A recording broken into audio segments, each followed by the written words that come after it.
I'm a Hindu. My name is Sandeep, and I've been watching your videos on YouTube since long time. Being a Hindu, I do respect other religions. I do respect Allah, Prophet Muhammad. I started my school in my childhood in a Catholic school, where I was taught about Bible and Christianity and Lord Jesus. And later on, after fifth standard, I came to know about my own religion, being born in Hindu family. And today, I do at times get attracted towards other religions. Okay, there is some common link between all religions. I have a basic question to you, doctor. Basically, I am from the science background, a pharmacy guy. Today, I'm authorized financial consultant. So, today, what I look out there in the market is many religions exist on planet Earth. If human being is the same, if human organs are the same, if the human body system follows the same heartbeats, blood flow, the same blood, the same ears, the same nose, if everything is the same, the creator has to be the same, the supreme power is the same. So if the supreme power is the same, why do so many religions exist on earth today? What is going to be future now onwards? Because if I go as per theoretical books, as per history, before thousands of years, Hinduism existed. Then came Lord Jesus, then Prophet Muhammad, and now today, what I see in front of my eyes is there are many religions, and every religion has its own pros and cons. So, being a human, I get confused. I am a Hindu, I should respect my religion, as well as being a human being, I should respect other religions. So, what is the final truth and what is going to the future for centuries ahead? The brother asked a very good question that there are so many different religions. More than 4,000 years back was Hinduism. Then Jesus Christ, peace be upon him, came 2,000 years back, or Christianity. Then Prophet Muhammad, peace be upon him, came 1,400 years back. Some things are similar, some things are contradicting. There's so much of confusion.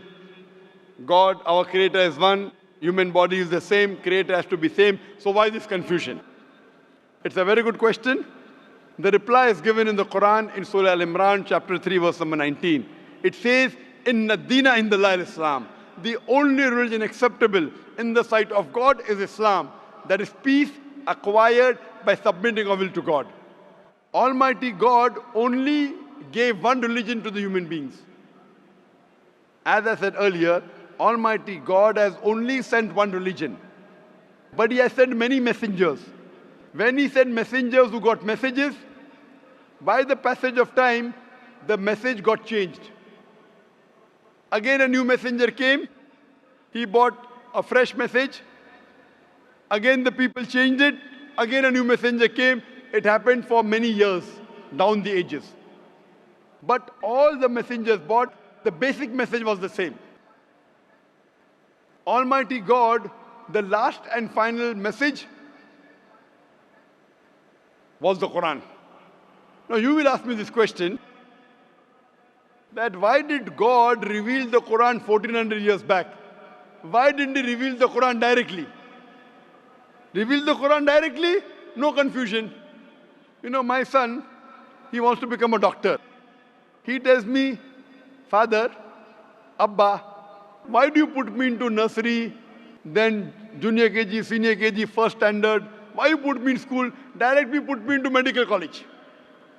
I said, son, if you want to be a doctor, first you have to go to nursery, pre-primary, primary school, secondary school, medical college, then you'll become a doctor. You can't directly enter a medical college because you won't understand.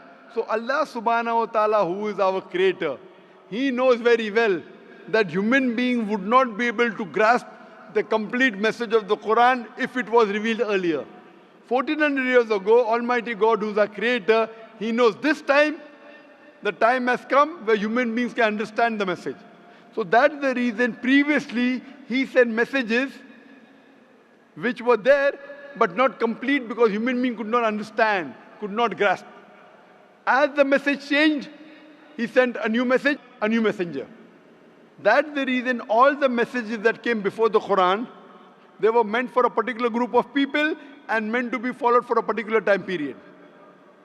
All the messengers that came before the last and final messenger, Prophet Muhammad Sallallahu Alaihi Wasallam, were only sent for a particular group of people and was meant to be followed till a new message came. Almighty God, He knew 1400 years ago was the time when human beings can understand the final message of the Quran. He revealed it. And He sent the last and final messenger, Prophet Muhammad, peace be upon him. Since Quran was the last and final message, it was not only meant for the Muslims or the Arabs, it wasn't meant for one particular group of people, it was meant for the whole of humanity. All the messengers that came before were meant for a particular group of people, and the message was supposed to be followed for a particular time period. Because Prophet Muhammad, peace be upon him, was the last and final messenger, he was not sent only for the Muslims or the Arabs, he was sent for the whole of humanity. But now today, you ask me, why are there different religions? Our Creator sent only one religion. We human beings kept on changing. But even in the corrupted form, I have a formula. I have a formula which will not antagonize any human being. I tell all these human beings, at least believe that there is one scripture which is 100% the word of God. So the Hindus would not mind agreeing, I believe Veda to be 100% word of God.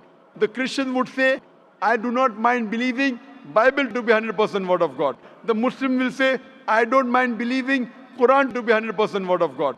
So I tell them, okay, now let us agree to follow what is common in all these scriptures. What is different, we'll discuss tomorrow. Let's not fight over the differences. Let us agree to follow what is common, and at least we'll be sure that what is common in all the three scriptures, this at least minimum is 100% the word of God.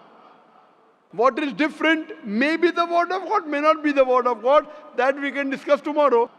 Now, when we do a research, and I being a student of comparative religion, I've studied the Vedas, I've studied the Upanishads, Bhagavad Gita, Bible, Old Testament, New Testament, Quran. Now, when I do research, I've come to know that all these scriptures say that there's one God. All the scriptures say that God has got no image, has got no photograph, no painting, no statue, no idol. All the scriptures say that Almighty God does not beget nor is He begotten. All the scriptures say that the last and final messenger to come is Prophet Muhammad, peace be upon him. I have quoted in this session many verses from Hindu scripture that Prophet Muhammad is the last and final messenger. I have quoted from the Bible. I have quoted from the Quran. So at least let us agree to follow what is common. Bible, Vedas, Quran, all three say that you should not have alcohol. And I've quoted that in my earlier answer. All three say that you should not gamble. All three say that you should not have pork. So let us agree to follow what is common. So you have to agree that there's one God. You have to believe Prophet Muhammad is the final messenger of God. You should not have alcohol. You should not have pork. To pray, we have to do the sujood. All these are common points. So I'm asking the question that if you say you are a Hindu and you say that you respect other religions, I'm asking the question, do you believe that there's one God? As per books, I do. Do you believe that idol worship is prohibited? That's a confusing area. It's very clear in the Hindu scriptures. Yajurved chapter 32 verse number 3. Na tasya pratima asti. Of that God there is no pratima, there is no photograph, no painting, no image, no idol, no statue. Same thing is repeated in Shveta Upanishad, chapter number 4, verse number 19. Na tasya pratima asti. Of that God there is no pratima, no image, no photograph, no painting, no statue, no idol. What's confusing, brother? I mean, today my knowledge is just like an infant. No, if your knowledge is like infant, when a person of knowledge talks, you should believe it. True. So why don't you believe it then? No, as I said, I do respect Prophet Muhammad. I do. No respect. Respecting is one thing, following is the other thing. If you respect a person, you have to follow his guidance. So again, the question goes in the same direction what I was asking to you, that if I am a Hindu, if I believe in Hinduism, but still when I step out of my home, I have to follow my colleagues, the other society members, human beings on the earth. Is it a must? Suppose the other society members start robbing. If your other human beings start robbing, even you start robbing. Brother, if your friends start robbing, will you rob? I will have to defend myself. Will you rob, yes or no? If somebody is robbing me, No, you said that you have to follow the other human beings, other society. If your other friends start robbing other people, will you start robbing? Will you rob others? I don't think so. There is a point in robbing others. Okay, because you know robbing is wrong. So that time you will not follow society. Follow the society when it is right. Do not follow when it's wrong. God has given you grey matter, brain. Correct?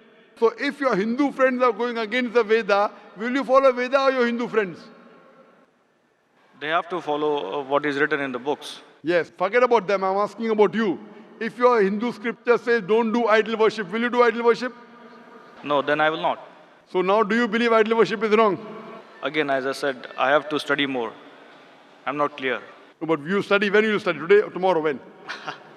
Maybe today or tomorrow. Okay, fine. I have quoted so many references from the Hindu scripture about Prophet Muhammad, peace be upon him.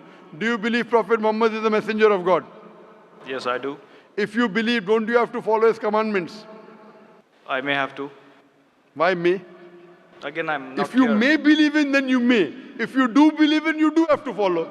It's simple English. If you say maybe he is a messenger of God, then you can say maybe I'll follow him. When you say surely the messenger of God, then you have to follow him surely. Why? But, is Will a it, messenger of God deceive you? but again, do I have to be a Muslim to follow Prophet Muhammad? Or No, you Islam? have to be a good Hindu also. You have to be a good Hindu and a good Christian to follow Muhammad Sallallahu Alaihi Wasallam. That's where the whole thing If goes. you are not a good Hindu, if you are not a good Christian, you will never follow Prophet Muhammad Sallallahu Alaihi Wasallam. Because Hindu scripture says the Antim Rishi, the Kalki avatar is Prophet Muhammad Sallallahu Alaihi Wasallam. I gave references, If you want, I can give again. Do you want me to give the references again of Prophet Muhammad in the Hindu scriptures? I did listen to your references. I need to go through them. Fine. So inshallah, go today. Tomorrow, I would give you the first chance. And there's a lady there. You too, I would give the first chance. Then I will call you a truthful person. Go today, Google, check on the net. I gave at least 100 references. There are more than 100 in my lecture. If you see, on Hindu scriptures, talking about Prophet Muhammad Sallallahu Alaihi Wasallam, talking about one God, talking not to have alcohol, not to have pork, not to gamble. What is different we'll discuss tomorrow. At least what is common we should agree. So when you are talking about getting human beings together, I'm giving you a formula which will not offend you. I'm not telling you follow that which is not mentioned in the Hindu scripture. I'm telling you follow what is mentioned in Hindu scripture and the Quran. 100% you will be a good Hindu, good Christian, and even enter into Islam. May not be good Muslim, at least enter, and then your scripture says you have to follow the guidance of the last messenger, you have to follow the Quran. So if you follow the Quran correctly and the sayings of the Prophet Muhammad Sallallahu Alaihi Wasallam, you will be a good Muslim. And I'm waiting that inshallah if we can do it today, tomorrow inshallah we can interact. Thank you very much, doctor.